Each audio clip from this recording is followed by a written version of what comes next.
Have you ever wondered where all the love between you and your spouse went? Have you ever wondered whether what you're experiencing is an issue of incompatibility? Could it actually be stress? I'm Dr. Paul Kumi, a clinical health psychologist and a trauma specialist. In this video, you will learn how stress impacts marriage, how stress determines how we act, and how to mitigate it when it shows up. Stress is not just about tiredness. It is actually overwhelm. It isn't just about the big fights. It is about the emotional strain that one experiences when the pressures of life hit, or the emotional disconnection one experiences as a result of intimacy needs. Think of it as a load on the relationship system. There are 4 different types of stress every marriage is likely to experience. These could be the loads on your marriage. The first type of stress is what is called acute stress. Now, acute stress is the stress that occurs suddenly, intensely, and maybe situational. This could be a sudden announcement of pregnancy or loss of a child. It could be the death of a loved one or a child, or a sudden change in life. And then there is the chronic stress. Now, chronic stress is the persistent type of stress that people experience. For example, persistent financial difficulties, persistent lack of intimacy, or even persistent emotional disconnection. And then there's internal stress. This comprises of the stress that builds up within the marriage, like trust issues, miscommunication, or an absence of the spouse due to one event or another. And then there's the external stress, which has to do with stress from outside the marriage, like in-law issues, work stress issues, and even any social expectations. Now, these kinds of stress can actually occur at the same time. In some situations, it could be just an acute stress. In other situations, it could be acute stress coupled with chronic stress, some internal stress, and then external stress. Now, mind you, once we are talking about multiple types of stresses, we should be considering the level of load it is placing on the relationship. It could also be just one stress that is very heavy on the relationship. These stresses may manifest in subtle ways or profound ways. Now, think of subtle ways as those experiences that may not be too significant at a time, but may still be impacting the marriage. For instance, some form of emotional disconnection or a lack of emotional connection.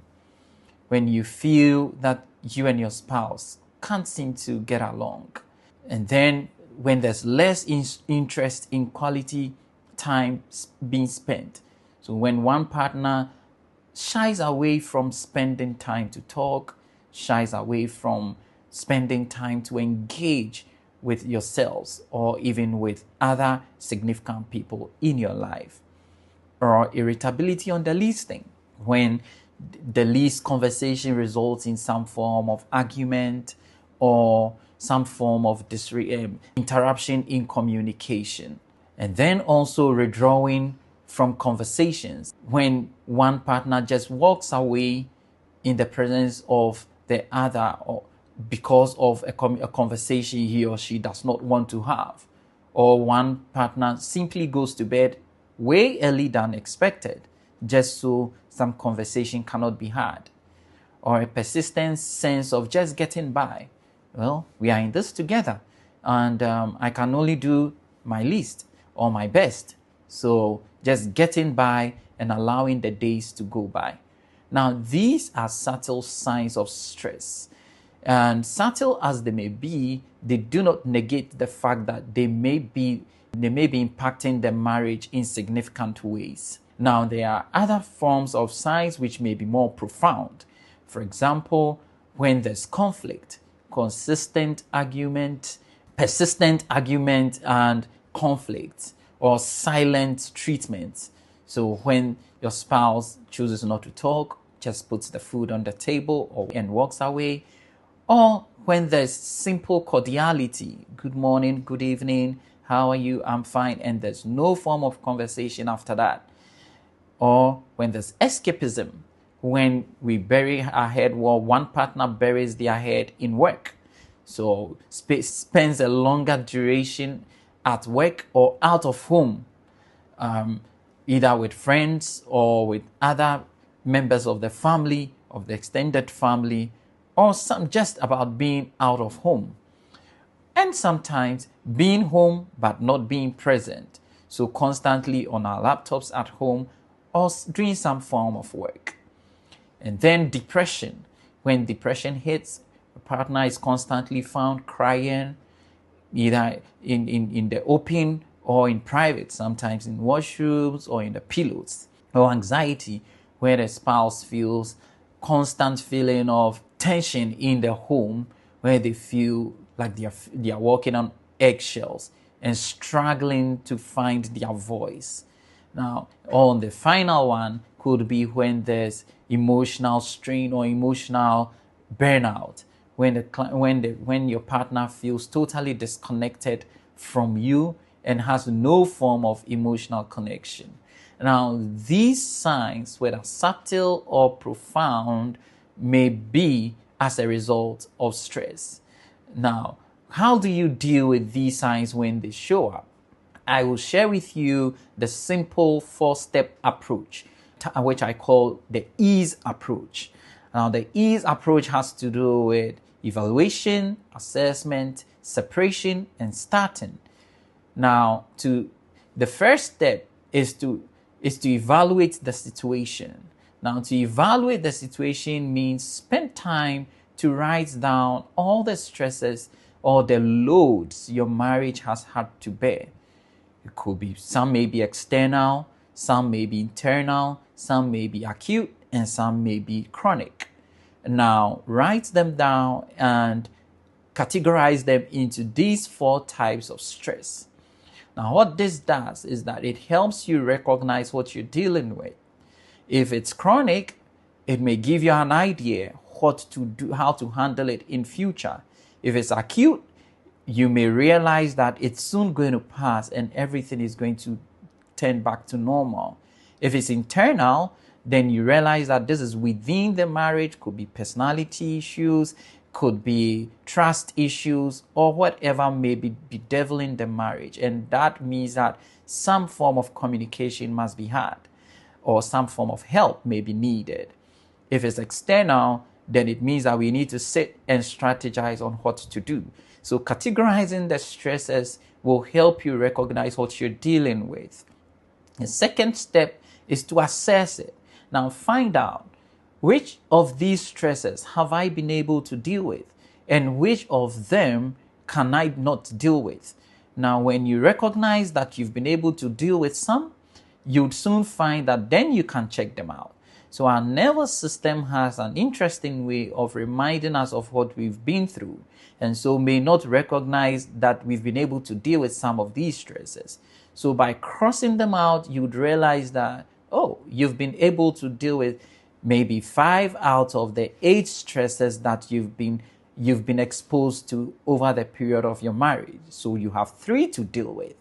Now, upon assessment, you can determine that out of these 3, 1 is acute, the other 2 are chronic. And with the acute one, you could wait for it to pass or figure out how to deal with it. If it's chronic, then it means we need to have a conversation about it and determine how to deal with it.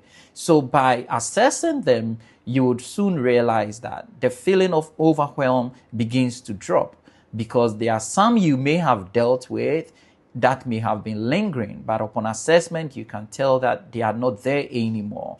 And then the ones you have to handle, you soon find that some you may be able to handle, others you may need help. Once you separate that, so now we're talking about separation, 3rd step. Now you separate the ones you can handle from the ones you cannot handle. soon you'll find that there may be just one you cannot handle. And if it is just one you cannot handle, then we're moving on to start. So at separation level, you figure out the ones you can handle, and the ones you can handle, always ask yourself, how well can I handle this? Do I need additional resources? Do I need support from someone else? So once you figure out the ones you can handle and you know how to handle it, that also eases the impact of the stress on you. And then finally, we go to start. So now we find out how to start to deal with these stresses. So the question is, how do I go about it? Do I need someone to talk to regarding this? Do I need a counselor? Do I need a therapist? Do I need an expert? So for example, if you are dealing with a financial issue, which has been chronic, you probably need a financial expert and not necessarily a therapist or a counselor, a psychologist. But if you are dealing with a personality issue that is difficult to handle or a deep-rooted trust issue, then you probably know that you have to deal with a therapist or a psychologist or a counselor. So by starting, you know how to approach this situation, and then you go head on to approach the situation. If you're spiritual or Christian, then to start with, you probably want to pray about this situation and find out who will be the right person to guide you in this step. And by so doing, you are likely to have some clarity about how to deal with this and who the right person will be. And with that piece, you can continue on the start step. Now, if you find this video useful, I would want you to share in the comment space how you've handled some of these stresses and how you are able to overcome the impact on your marriage. And if you want to receive more information about stress and its impact on your marriage, then you simply want to subscribe. In our next video, we'll be talking about how stress actually impacts our thoughts, our emotions, and our behavior.